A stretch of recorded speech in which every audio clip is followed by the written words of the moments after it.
Fala pessoal, tudo bem com vocês? Com time misto, São Paulo segura o líder em casa, mas bem que poderia ter vencido, porque o Lucas Perry e São Paulo foi o nome do jogo. Vamos falar sobre a partida, sobre as escolhas do Dorival? Chega mais, eu sou o Chico Garcia, inscreva-se no canal e vamos juntos!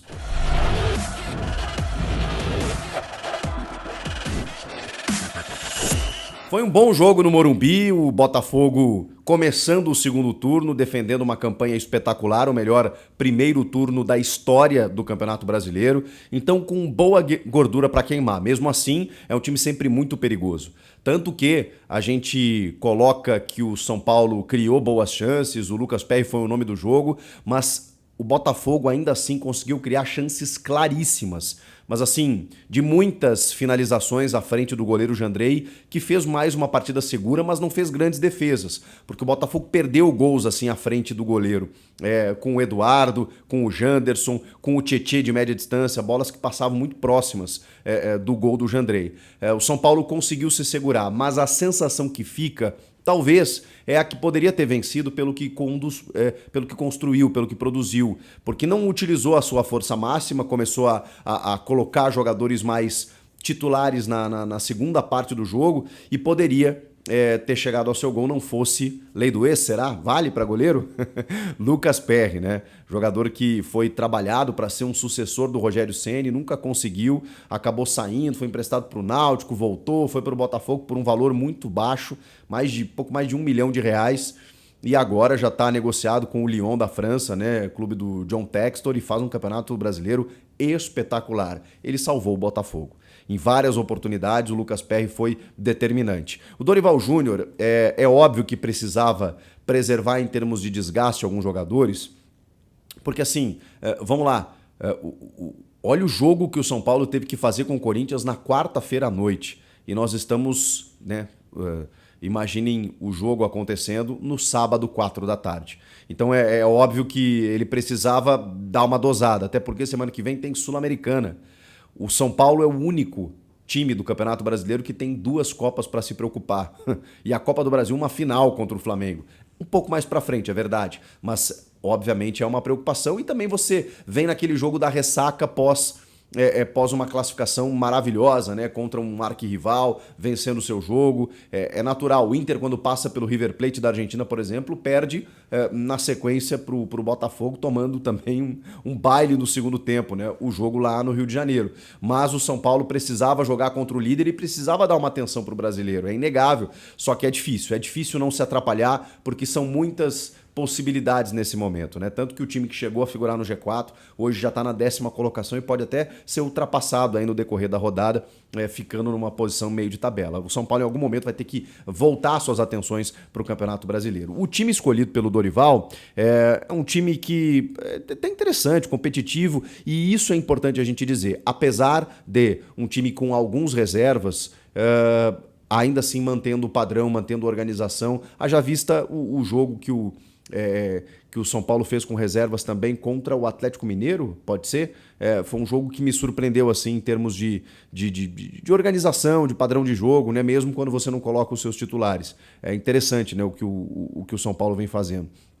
É claro que esse retrospecto recente em casa, ele não é positivo no brasileiro, né? Porque o time sofre muito como visitante e depois quando joga em casa, quando você não consegue pontuar, né? Ou não consegue vencer, como foi contra a Bahia, como agora foi contra o Botafogo, mesmo sendo líder, deixa uma preocupação a mais, de novo, em termos de tabela, porque a gente não sabe o que vai acontecer nas Copas. São Paulo perde a final da Copa do Brasil, cai na Sul-Americana, olha para o brasileiro e não tem muita coisa para construir. Mas ainda tem muito tempo, tá, gente? Tem um segundo turno inteiro.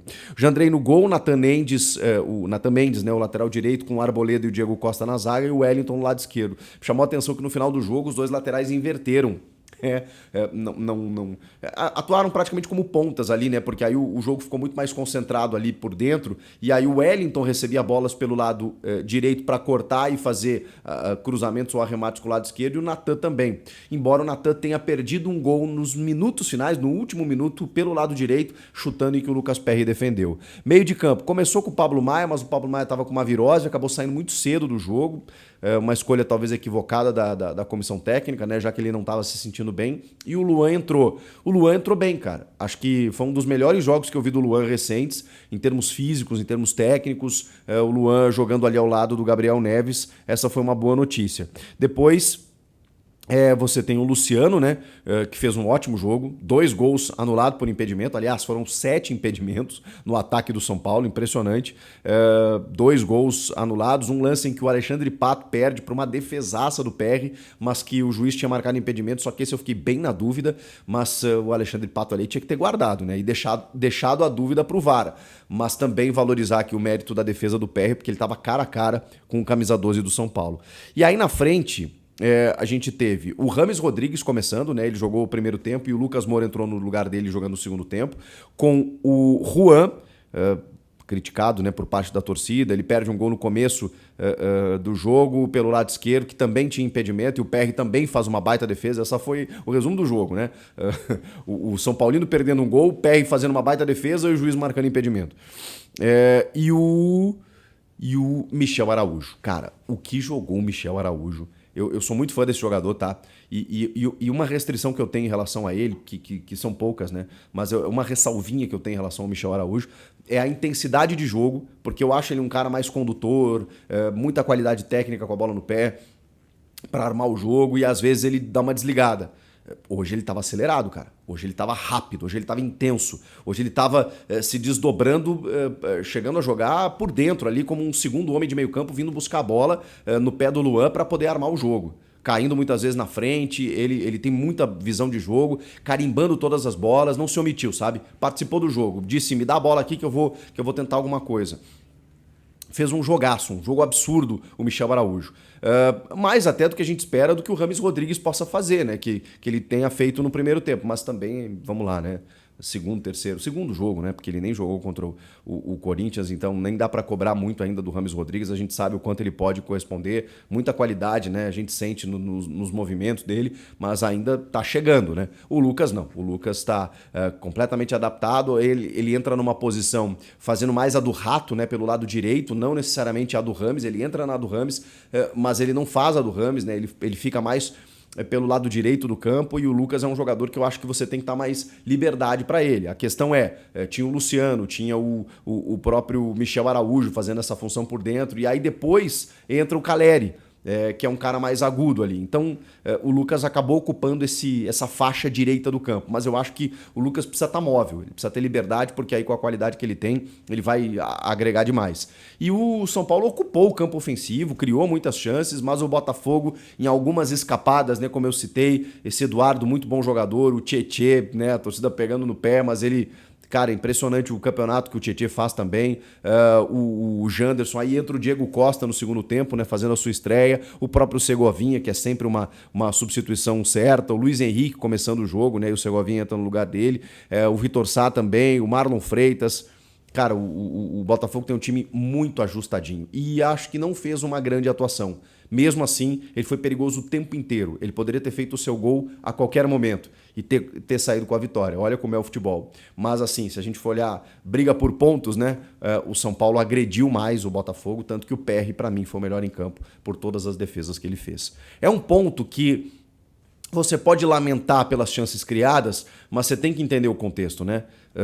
Pouco tempo depois de uma decisão contra o Corinthians, na final da Copa do Brasil, classificado na Sul-Americana, contra o líder do campeonato, num jogo em que você produziu, mas que o teu adversário também poderia ter chegado ao gol, eu acho que não dá para lamentar esse ponto ganho. O melhor, obviamente, seria ter vencido o jogo, mas... Tem que entender o contexto, quem era o adversário, a situação do campeonato, da tabela, os jogadores que atuaram. Então, por isso que eu falo que é um ponto a ser valorizado. Mas, claro, para isso ficar bom, o São Paulo vai ter que buscar esses pontos ou no jogo fora de casa e especialmente a partir de agora nos jogos em casa. Não dá mais para ficar negociando. Mas eu tô na Copa e tudo mais. Mas o time tá mostrando organização, mesmo reserva. Então você pode se dar o luxo de preservar, inclusive até o goleiro. O Jandrei tá se mostrando cada vez mais seguro. Então, beleza. Mas o resultado precisa vir também. Acho que é um segundo passo, né? O trabalho do Dorival, ele não tá... Ele tá ainda no começo, né? Apesar de tudo que aconteceu nos últimos tempos, ele ainda tá construindo. E com ótimos resultados, com bom desempenho, mas... Agora a gente começa a olhar, né, de que forma ele pode levar essa organização, abrindo o elenco para poder pontuar cada vez mais e melhorar a vida dele no Campeonato Brasileiro. O que vocês acharam do jogo? Comentem aqui, inscreva-se no canal, eu volto na próxima. Tchau!